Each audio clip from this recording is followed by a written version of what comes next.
Je suis Jean-Marc Cabet, je gère la fromagerie de Herve et nous avons depuis quelques semaines le plaisir de fabriquer brie belge, filière qualité Carrefour. Nous avons développé en partenariat avec Carrefour une recette exclusive.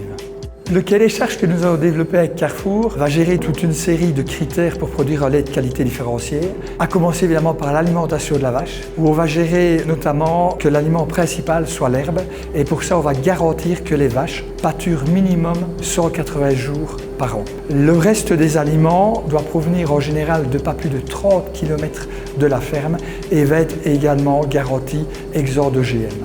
Puisqu'il va être important que pour que la vache produise un lait de qualité, que la vache se sente bien. Met Jean-Marc Cabet hebben we al 25 jaar een duurzaam partnership dat we nu nog verder gaan versterken met de komst van onze Belgische brie van de kwaliteitsketen Carrefour.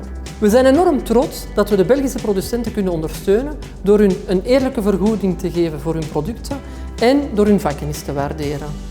Le procédé de fabrication est vraiment le procédé traditionnel de fabrication d'un fromage. Donc on va commencer évidemment par aller collecter le lait frais dans les fermes. Ce lait, on va le pasteuriser avant de l'emprésurer. Quand il aura pris, on va le découper. On va le laisser dans les moules dans des salles chaudes durant 24 heures en le retournant régulièrement. Quand c'est terminé, on va saler les fromages avant de les envoyer à la deuxième étape.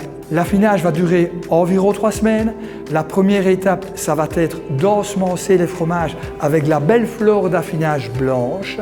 Et puis de temps en temps, on va retourner les fromages à la main avant de passer à la dernière étape qui est l'emballage des fromages pour les expédier vers Carrefour. Deze kaas belichaamt perfect waar de kwaliteitsketen Carrefour voor staat. Een 100% Belgisch product met natuurlijke grondstoffen, zonder bewaarmiddelen en een authentieke smaak.